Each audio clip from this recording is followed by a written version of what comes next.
बिस्मिल्लाहिर्रहमानिर्रहीम। अस्सलाम वालेकुम। जनाब शौकत अली साहब सदर उत्तर प्रदेश मजलिस इत्तेहादुल मुस्लिमीन,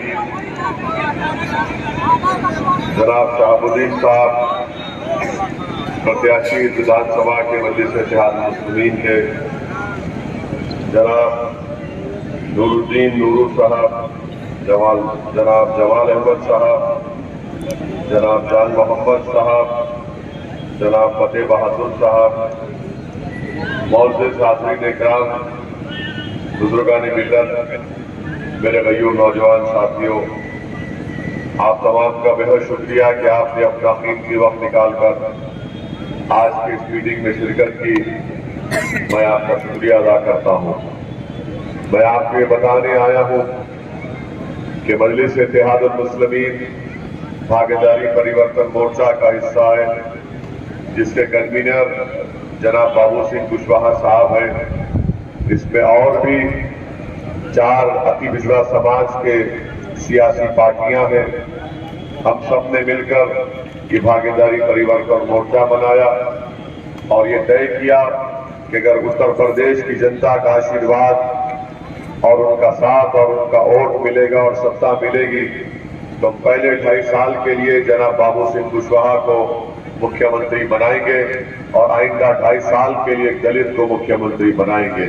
साथ ही हमने ये भी तय किया कि 3 डिप्टी चीफ मिनिस्टर होंगे, जिसमें अल्पसंख्यक समाज का एक मुसलमान, एक निषाद समाज से और दूसरा अति पिछड़ा समाज से एक डिप्टी सीएम बनाया जाएगा। तो सामाजिक न्याय की लड़ाई असदुद्दीन ओवैसी बाबू सिंह कुशवाहा के साथ लड़ रहा है। हम आपसे ये अपील करने आए हैं कि आप भी सामाजिक न्याय की लड़ाई में हमें हमारी सपोर्ट करिए, हमारी मदद करिए। हिस्सेदारी की इस जंग में आपका साथ बेहद जरूरी है। जब मजलिस इत्तेहादुल मुस्लिमीन हिस्सेदारी की बात करती है तो हम सिर्फ राजनीति में अपना हिस्सा नहीं चाहते, बल्कि हम शिक्षा में भी अपना हिस्सा चाहते, विकास में भी अपना हिस्सा चाहते हैं, रोजगार में भी और ठेकेदारी में हिस्सा चाहते हैं। ये सब उसी वक्त मुमकिन होगा जब आप और कमजोर तबकात, दबे हुए कुचले हुई जनता मिलकर यहां से शहाबुद्दीन साहब को अपना विधायक बनाएगी तो यकीनन हिस्सा भी मिलेगा, सामाजिक न्याय भी होगा और भागीदारी में हम अपना हक अदा कर सकेंगे। मैं आपको ये भी बताने आया हूं अजीज दोस्तों और बुजुर्गों, बात यह है कि बरसों से आपका वोट तो हासिल करते रहे। आपने बसपा को वोट दिया, उनको विधायक बनाया, तो कभी आपने सपा को, कांग्रेस को वोट दिया। पिछले 35-40 साल से खासतौर से अल्पसंख्यक समाज मुसलमान ने इन तमाम पॉलिटिकल पार्टीज को, सियासी पार्टियों को वोट दिया, इनको विधायक बनाया, इनके पार्टी के लीडर को मुख्यमंत्री बनाया, कभी इनको पार्लियामेंट में भिजाया। मगर आज खास तौर से मुस्लिम अल्पसंख्यक समाज का आज मुकाम और मौक़िफ़ क्या उत्तर प्रदेश में, जब चुनाव आता है तो बसपा और सपा के लोग आकर आपके दरमियान में खड़े होकर कहते हैं कि कौम की बात करते हैं। जब कौम की बात करते हैं तो बताओ तुमने क्या किया उस कौम के लिए जिसको तुम बीजेपी के नाम से डराकर अपना वोट तो हासिल कर लेते हो। मगर मैं आपको बताता हूं आपकी हकीकत क्या है। आपकी हकीकत यह है उत्तर प्रदेश में कि हम जो आंकड़े आपके सामने रख रहे हैं, हमने माहिरीन को बिठाकर, उनको बिठाकर आज से 7 महीने पहले हमने कहा कि उत्तर प्रदेश के अल्पसंख्यक समाज के मुसलमानों के ताल्लुक से क्या स्थिति है, जमीन पर उनका क्या हाल है, हमको बताइए। तो उन्होंने हमको रिपोर्ट दी और रिपोर्ट में हमको ये बताया कि उत्तर प्रदेश में 10 में से 7 मुस्लिम बच्चे और बच्चियां पढ़े लिखे नहीं है, वो हिसाब किताब करना नहीं जानती है। उन्होंने हमको ये बताया कि उत्तर प्रदेश में अगर एक अल्पसंख्यक समाज मुसलमान के घर में अगर 7 रुपये खर्च होते हैं तो महाराष्ट्र के या दिल्ली के किसी और वही अल्पसंख्यक समाज के मुसलमान के घर में 10 रुपये खर्च होते हैं। आप बताइए यहाँ पर 7 रुपये क्यों खर्च हो रहे हैं? और दिल्ली में 10 रुपये क्यों खर्च हो रहे हैं? आखिर क्या वजह है कि 10 में से 7 हमारे बेटा और बेटी पढ़ना लिखना नहीं जानते? उन्होंने हमारी रिपोर्ट जो दी हमको इसमें ये कहा कि सबसे ज्यादा बच्चे अगर स्कूल से बाहर है तो अल्पसंख्यक समाज के मुसलमान हैं। सबसे कम पढ़े लिखे तनासुब अगर निकाला जाए रवानगी का, लिटरेसी का, तो सबसे कम मुस्लिम बच्चियां पढ़ी लिखी है। सबसे ज्यादा बच्चा मजदूरी अगर 5 और 14 साल के दरमियान में कोई बच्चा मजदूरी करता है उत्तर प्रदेश में तो अल्पसंख्यक समाज का मुसलमान है। अगर सबसे कम ग्रेजुएट है 4% तो मुसलमान है। सबसे कम जो हाई स्कूल पढ़ते मुकम्मल करते हैं मुसलमान है। आप बताइए फिर ना सोचिए, बल्कि जिंदगी में आपको इंसाफ नहीं दिया गया, आपको मुकाम नहीं दिया गया, और जब आप इस दुनिया को छोड़कर जाते तो फॉरवर्ड क्लास से 6 साल पहले आप लोगों की मौत हो जाती। आप बताइए फिर क्या हासिल किया आपने? आपने बसपा को वोट दिया, पूछिए आपने तुमने हमारे लिए क्या किया? तुमने हमारे शिक्षा के मैदान में क्या किया? और मैं जो कुछ आपके सामने रख रहा हूं पूरे सच्चाई के साथ कह रहा हूं। अगर कोई ये कहता है कि वैसे सही नहीं, सच नहीं कह रहा है, तो मैं आज यहाँ पर खड़ा होकर कह रहा हूँ, पहले भी कहा था कि तुम वक्त और मुकाम बता दो, मैं अपने हाथ में लेकर आऊंगा उत्तर प्रदेश के अल्पसंख्यक समाज के मुसलमानों के बारे में। मेरे अजीज दोस्तों और बुजुर्गों, आप सोचिए जो यहाँ पर बुजुर्ग लोग हैं जिनको अल्लाह ने औलाद दी है, आज अगर आपकी औलाद 14-15 साल की है या 11 साल की है तो 5 साल के बाद आप क्या जवाब देंगे उन बच्चों को कि हमने तुमको स्कूल नहीं दिया, हमने तुमको पढ़ाया लिखाया नहीं, जब तुम बीमार पड़े तुम कर्जों में डूब गए।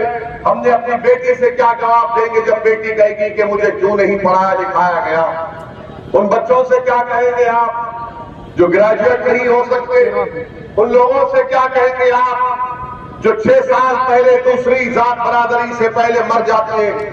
मेरे अजीज दोस्तों और बुजुर्गों, याद रखिए हमारी इस बात को, वोट देना आपका इख्तियार है, मगर उत्तर प्रदेश हो या हमारा वतन अजीज भारत हो, जिस समाज के पास उसका नेता नहीं है उससे कभी इंसाफ नहीं हुआ ना होगा।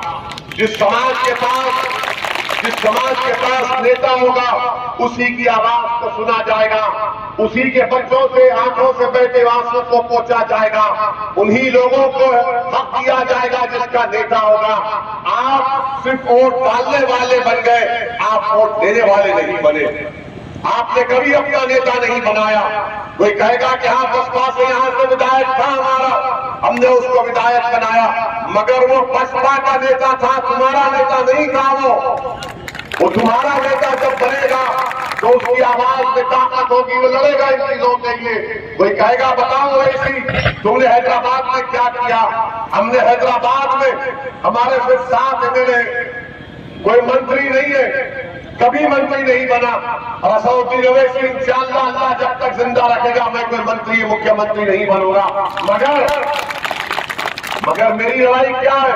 हमारे 7 विधायक है तेलंगाना में, मजलिस इत्तेहादुल मुस्लिमीन के पास मेडिकल कॉलेज है, इंजीनियरिंग कॉलेज है, MBA, MCA, school of nursing है, आर्किटेक्चर का कॉलेज है।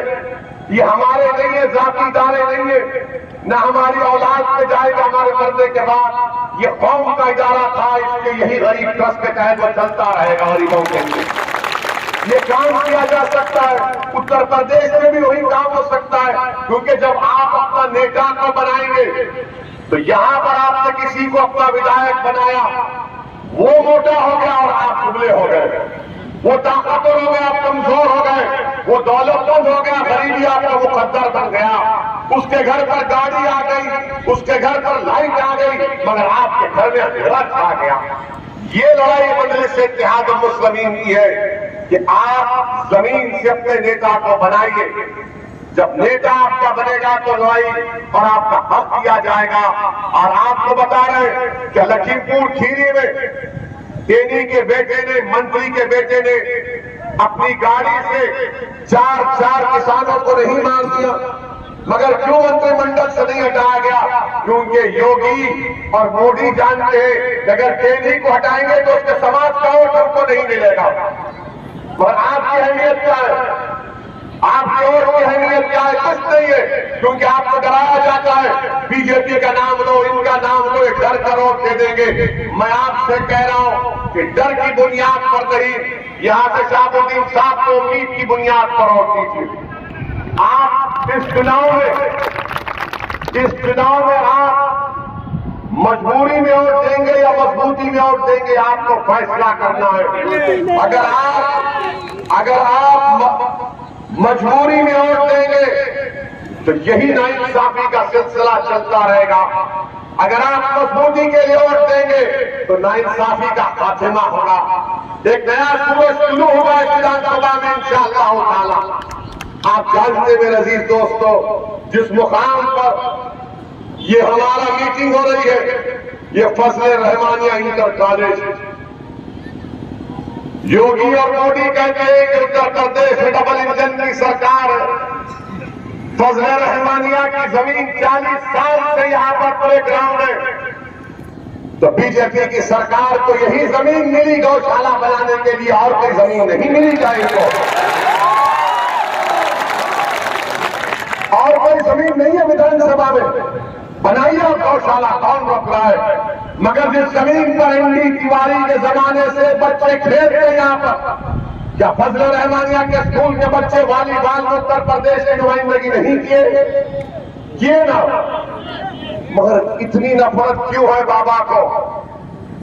बाबा बोलते हैं कि बिजली सिर्फ मुहर्रम में आती थी, बिजली फुला दिन नहीं आती थी, खाली कब्रस्तान बना। अरे योगी आदित्यनाथ, क्या तुम 24 घंटे से मुसलमान का वजीफा करते हो? दूसरा तुम्हारी जबान में क्यों नहीं आता? अगर उत्तर प्रदेश के मुसलमानों का तुष्टीकरण हुआ है तो बताओ मैंने जो कुछ कहा वो सच है या झूठ है? अगर बीजेपी के लोग मेरे आंकड़ों का इनकार करते तो मैं योगी के सामने बैठकर बहस करने तैयार हूं। योगी 5 मिनट नहीं बैठ पाएंगे। मैं जहां दे दूंगा योगी आदित्यनाथ जी उठ कर चले जाएंगे, बोलेंगे कौन सी भाषा की जबान में बात कर रहा है? आप बताइए कि एक स्कूल है, वहां पर भी आपको दुश्मनी नफरत क्यों है? नफरत इसलिए है कि इसका नाम फजले रहमानिया। अगर इसका नाम फजले योगी होता तो आगे नहीं गए, मगर नाम रहमान का आ गया तो पेट में दर्द। और बोलते ये तुष्टीकरण कर रहे हैं, ध्रुवीकरण कर रहे, आप कर रहे हैं ध्रुवीकरण, हम नहीं कर रहे। 40 साल से यहां पर बच्चे खेलते आ रहे हैं। मेरे अजीज दोस्तों और बुजुर्गों, फिर आप जानते हैं कि गवर्नमेंट का कॉलेज तो योगी बंद कर दिए, वहां पर टीचर ही नहीं है, तो बच्चों को शिक्षा के लिए बलरामपुर इलाहाबाद जाना पड़ता है। और फिर डबल इंजन की सरकार, क्या विकास किया तुमने? चंद्रपुर पेचकोला की रोड, पचपेरा उतरौला रोड जो नेपाल की बॉर्डर को जाती है, पूरे खड्डे, उसमें रोड ही नहीं है। और फिर यहां पर 2 कम्युनिटी हेल्थ सेंटर, वो कम्युनिटी हेल्थ सेंटर 6.5 लाख की आबादी विधानसभा में, और सिर्फ 2 कम्युनिटी हेल्थ सेंटर, और वो भी नाम के हैं। उसके बावजूद भी बीजेपी कहती विकास हुआ, उसके बावजूद भी बसपा कहती हमको वोट दो, सपा कहती कि अपने आप की जवानी हमारे नेता पे कुर्बान करो। ओवैसी आपसे कह रहा है कि कोई जवानी कुर्बान मत करो, किसी को वोट मत दो, शहाबुद्दीन को वोट दो, उसको कामयाब करो, ये तमाम काम हल होंगे इंशाअल्लाह। मेरे अजीज दोस्तों और बुजुर्गों, आपसे ही बात हम करने आए थे कि हालत मजबूरी में वोट हमको भी मत दीजिए, अपनी मजबूती के लिए वोट दीजिए। आखिर आप क्यों डरते हैं? दूसरे समाज वाले क्यों नहीं डरते? वो भी तो गरीब है, वो भी तो परेशान है, मगर आपको डरा कर वोट हासिल करना चाहते हैं। तो आप सदमन गुजारिश कर रहे हैं कि आप मजबूती के लिए मतदान करिए, अपने बच्चों के मुस्तकबिल को अच्छा रखने के लिए मतदान करिए, उत्तर प्रदेश में नाइंसाफी के दौर का खात्मा करने के लिए मतदान करिए। और यकीनन हमारे जाने के बाद हजरत इब्लीस की औलाद यहां पर आएगी।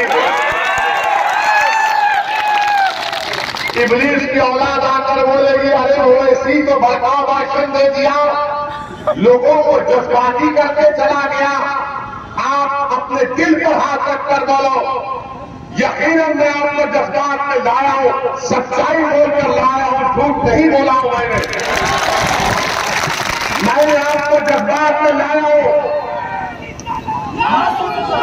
मैं आपको जज्बात में लाया हूं ताकि जिंदगी का सबूत तो दे सको। आप जिंदा वही है जो जज्बाती होता है, जो मरता जमीर के तौर पर इसका जमीर मर गया, जिसमें सोचने समझने का सलीका खत्म हो गया, वो नाम का जिंदा है। तो जिंदगी का सबूत तो मजबूती के लिए अपने वोट का इस्तेमाल करो। और आज की रात शबे मेराज की रात है, आज की रात शबे मेराज की रात है। तो याद रखो, शबे मेराज की रात है, तो आप मजलिस की कामयाबी के लिए, अपनी कामयाबी के लिए दुआ करिए। आप हिस्सेदारी की लड़ाई में अल्लाह से भीख मांगेंगे, परवरदिगार ये वो मुबारक रात है कि तूने जमीन से अपने हबीब को बुलाकर अपना दीदार कराया, हमको भी मेरे अजीज दोस्तों और बुजुर्गों, शबे मेराज एक मुबारक रात है जिसमें अल्लाह सुब्हानहू व तआला ने मोहम्मद मुस्तफा सल्लल्लाहु अलैहि वसल्लम को जमीन से उठाकर सिदरतुल मुंतहा तक लेकर गए। मेरे अजीज दोस्तों और बुजुर्गों, आपसे सिर्फ यही गुजारिश करना चाह रहे हैं कि अपने वोट का सही इस्तेमाल करिए, डरिए मत। हमारा यहां पर आने का मकसद हमारी मकबूलियत नहीं है, हमारे आने का उत्तर प्रदेश का मकसद आपकी जबान से नारे लगवाना नहीं है। मैं आपके नारों का मोहताज नहीं हूं, मैं माफी चाहता हूं अगर आपको तकलीफ हो रही है। मुझे खुशी उस वक्त होगी जब आपका नेता होगा। मैं जब दुनिया से चला जाऊंगा, आज नहीं तो कल चला जाऊंगा, मगर मेरी जिंदगी का मकसद एक ही है कि अल्लाह सुब्हानहू व तआला ने रसूल करीम सल्लल्लाहु अलैहि वसल्लम के सदक़े तुफ़ैल में इस गुनाहगार को जो मुकाम दिया, जो इनामात से, नेमतों से नवाजा, मेरी ख्वाहिश एक ही है कि भारत में, हमारे वतन अजीज में, उत्तर प्रदेश में आपकी आवाज हो, आपकी वोट की अहमियत हो, हमारे गरीब बच्चे और बच्चों को शिक्षा मिले, इज्जत मिले, मान सम्मान मिले, आप कमजोर से ताकतवर हो जाओ ताकि आपकी आवाज पूरे उत्तर प्रदेश में सुनाई दे सके। ये मेरी जिंदगी का मकसद है, मेरी पार्टी का मकसद है। तो मेरे अजीज दोस्तों और बुजुर्गों, यही चंद बातें हमें आप तक कहना था। हम इस उम्मीद पे जा रहे हैं कि जब मतदान के दिन आप सुबह सुबह निकलकर अपने वोट का इस्तेमाल करेंगे और यहाँ से बटन के निशान पर बटन दबाकर भागे जा रही हिस्सेदारी की लड़ाई में आप अपना हिस्सा और सहयोग देंगे। अस्सलाम वालेकुम व रहमतुल्लाहि व बरकातहू।